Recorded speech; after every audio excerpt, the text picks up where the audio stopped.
Hello, everyone. So we will be talking about the Mouakhat, a peer mentoring program for university students.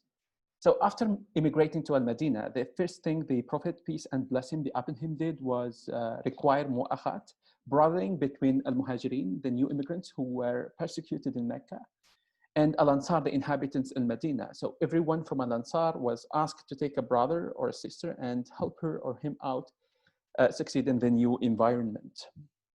From this moment onward, Arab and Muslim cultural and religious practices has become deeply enmeshed in providing such assistance to new community members.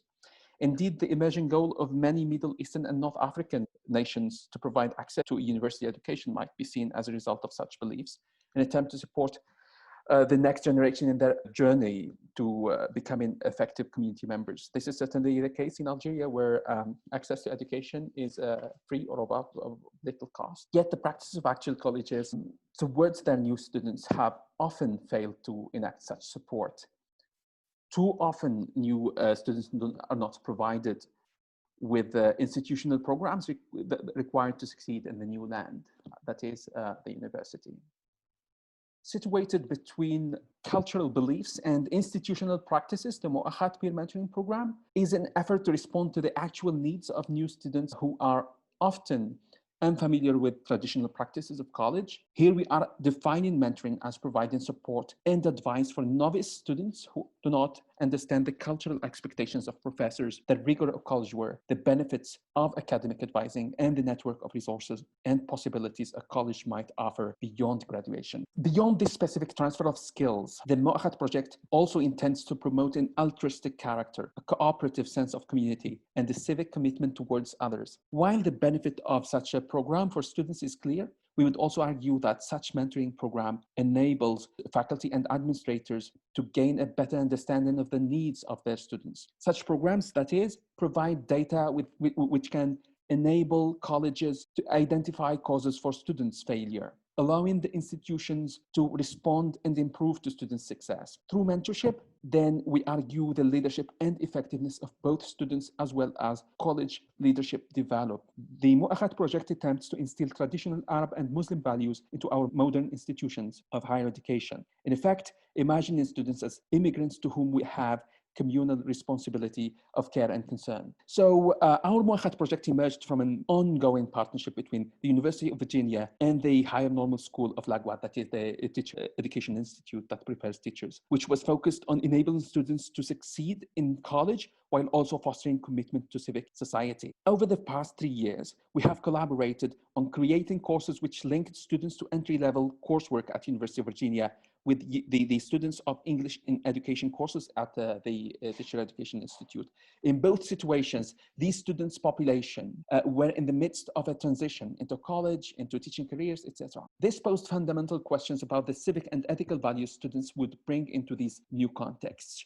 Within this combined community, then students engaged in dialogues on interrelated issues of education, civil society, human rights, and such. And these conversations were then published in English and in Arabic and are circulated globally, such as the case of Equality and Justice, which was published by Parlo Press. In the past year, the Mouakhat project expanded its partnership to include the University of Jaffa and the University of Temple. Yet the same conversations in which students engage in dialogues about how their values would intersect within the demands of the new educational and professional homes also demonstrated a previously acknowledged concern. Students often felt adrift during this transition and are unsure of how to navigate their new contexts successfully, while our work had provided a context to solidify the values which might inform their educational and professional trajectory. Our project had not provided them with the required skills to succeed within these institutions. And yet, a cursory look at the data regarding student success in universities should have altered us to this concern. Consider the case of Algeria, since such a focus intersects with the global nature of our gathering. According to the former Secretary General of the Ministry of Higher Education, the failure rate of all students in Algerian universities hovers between 60 and 50%. When broken down by demographics, the picture is more gloomy. The failure rate of rural students, for example, is exponentially higher than urban students, with many of these students having never left their home communities or having never personally engaged within international contexts. Such failure rates runs counter to the aim of enhancing quality education and realizing broad inclusion within Algerian universities, as detailed in the Algerian State's Licence Master Doctorate, that is the LMD reform. Indeed, the LMD was also intended to better prepare students for their postgraduate life, a life imagined in terms of a career embedded within a globalizing marketplace and commitment to being civically engaged. Yet, if the majority of students are not graduating, these secondary goals become impossible. Thus, while the university system welcomes students from across the nation at increasing numbers, this same system does not provide the institutional support necessary for these students to succeed. As a result, there is a systemic need to incorporate institutional structures that support students succeeding in college and enabling them to become economically successful, civically engaged college graduates. That is, students should be able to succeed their educational and professional aspirations. As such, we are expanding the Mouakhat project to work beyond intercultural dialogues. We are now working to expand the Mouakhat project to sponsor a peer-to-peer mentoring program which will enable immediate and long-term success by students, while also developing the data which enable effective institutional reform focused on increasing graduation rates and providing civically minded education. As noted at the outset of our talk, through the concept of Mouakhat, we learned that the Prophet, peace and blessing be upon him, understands accompaniment or companionship as a necessary step for the creation of a successful community, integrating individuals and tribes into one common framework. In the Holy Quran, God commends Al-Madina's natives for their altruism, but those who before them had homes in Al-Madinah and had adopted the faith showed their affection to such as came to them for refuge, and entertained no desire in their hearts for things given to the latter, but gave them preference over themselves, even though poverty was their own lot. And those saved from the covetousness of their own souls, they are the ones that achieve prosperity. والذين تبوأوا الدار والإيمان من قبلهم يحبون من هاجر إليهم ولا يجدون في صدورهم حاجة مما أوتوا ويؤثرون على أنفسهم ولو كان بهم خصاصة ومن يوق شح نفسه فأولئك هم المفلحون. From Surah Al-Hajj. Thus, Mouakhat counters the feeling of estrangement, provides comfort, and ensures prosperity for all. Indeed, by brothering and sistering, each new immigrant and long-term community member strengthens one another. We are understanding university students as immigrants to a new land and invoking the sense of personal commitment to them by their new community members and institutional homes. To enact this commitment to new students, we are interpreting Mouakhat as a form of mentoring. Here, mentoring is defined as pairing of a more skilled and experienced person with lesser skilled or experienced one with the agreed upon goals in order to develop competencies, as Murray puts it. The objective of the mentorship is to facilitate transfer of the skills that ultimately improve the effectiveness of teaching and the quality of learning, as well as to enrich the climate of the university. In exploring the role of mentorship on US college students from under-resourced backgrounds, scholarly research has demonstrated the importance of such individual mentoring programs for students facing difficulties entering and succeeding in university culture. As importantly, such research has also indicated that personal mentoring also enables students to navigate the resources available at a university to ensure they gain the full benefit of their educational experience. Finally, significant research has also demonstrated that providing students with civic engagement connections greatly improves retention and graduation rates at universities and colleges. While recognizing the differences in context between the United States and Algeria, we would argue that sufficient commonality exists between non-traditional students enrolling in universities that across contexts are modeled on European concepts of higher education. The institutional structures are not so different that systemic issues in the United States are totally separate from those in Algeria. Rather, the same difficult interface between new students and college remains a consistent problem in both contexts, particularly for the non-traditional students. Indeed, the Mouakhat project intends to specifically recruit mentors who represent the diversity of heritages,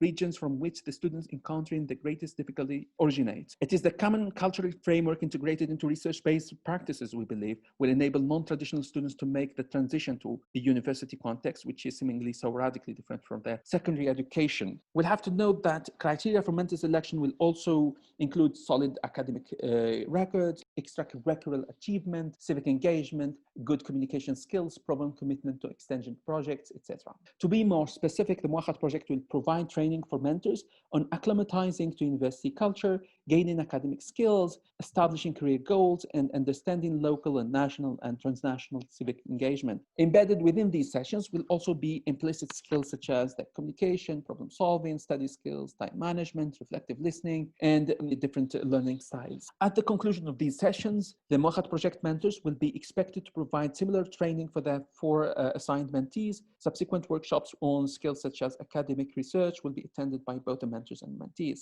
providing continued support and community building as the academic term progresses. More importantly, as our project develops, we hope to develop these examples of communal values supporting academic achievement as a way to demonstrate how their home community has already provided them with the skills required to succeed in college, rather than asking students to shed their home identity for success. We hope the Mouakhat project will demonstrate that a student's home identity as the key for their success, which is to say, we understand Mouakhat as not requiring an abandonment of an individual's past, but understanding how it can be brought into a collective future pointed to communal success. We understand that mentoring alone will not address a second needed reform to support all students' success. Classroom practices must also be changed. While the LMD reform had the goal for a more engaged and civically committed education, recent history has shown that Algerian university seem to lack models which demonstrate an intellectually engaged, mentoring-based, and civically framed classroom. Instead, the lecture-based pedagogical models which dominate Algerian university operate to both alienate already marginalized students within the university and fail to provide the type of dialogic engagement which prepares students to participate. Instead, the lecture-based pedagogical models which dominate Algerian universities operate to both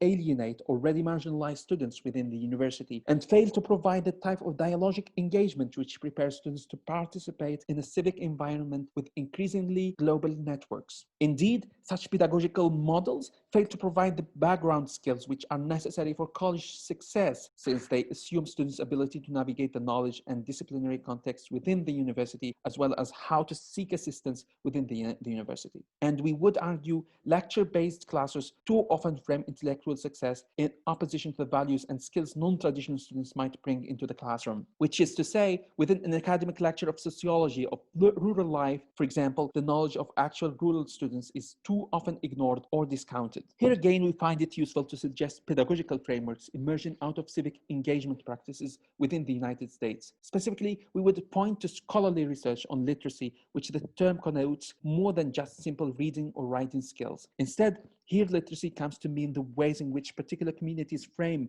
research and create knowledge for specific purposes. Within such a literacy paradigm, the ways in which schools develop models of learning would certainly be focused upon. Equally important, however, might be the communal knowledges that students bring into the class. For instance, a focus on working class communities might draw forth the ways in which linguistic patterns drawing from specific European heritages also are connected to conceptions of communal loyalty or ethics. A student utilizing such ways of speaking in class would not then be speaking incorrectly as much as invoking that communal knowledge into the classroom context. Literacy studies then imagine the classroom as a site where different knowledges are placed into dialogue with the aim of drawing them together into new forms of knowledge. Such classrooms position the professor not as a lecturer depositing knowledge into his passive students, but as a facilitator demonstrating the complex negotiation out of which knowledge is created. The intersection of personal, communal, academic, and public insights that blend into what we might call common sense. Within such a classroom, all students are invited into the production of new insights. Dialogue is vital, and communal responsibility to the betterment of the learning community is key, which is to say, if a student sees the ethics and practices of an engaged community during their grad education, these same students will come to expect such communities in their daily lives upon graduation. Indeed, the sense of brotherly and sisterly commitment to the creation of an intellectually prosperous academic and civic community, we believe, speaks to the lessons learned from the Mouakhat, and important to us, shifts the classroom into a mentoring space committed to the success of all those involved, students and teachers alike. Here we need to be clear that in invoking US models of civic education, we recognize how such models are premised on somewhat naive versions of democracy, with citizenship as often assumed for all participants. We need to recognize that through the line of democracy as civic, engagement. Both versions of democracy assume the righteousness of US democracy without also exploring its destructive impact in the Middle East and North Africa. Here again, our hope is by embedding such engaged and civic education within communal and regional conceptions of Mouakhat, students will develop their own sense of civic, which responds to the need of their immediate local need. Here again, our hope is by embedding such engaged and civic education within communal and regional perceptions of Mouakhat, students will develop their own sense of civic, which responds to the need of their immediate local moment in the service of a culturally and historically informed sense of their own nation. Finally, we would want to argue that the combination of a peer-to-peer mentoring program and a literacy-infused classroom environment would bring the seemingly personal but deeply communal causes of students' failure to succeed in the university. As faculty share the ways in which different students are located ethically and culturally towards academic knowledge, they will see what specific skills need to be taught across classrooms to ensure student success. Perhaps an opportunity emerges to reform their institutions to the better. Or to put it another way, if administrators can come to see the skills brought to their cities by new arrived immigrants, perhaps learning can prosper in new and untold ways. Thank you very much for your attention.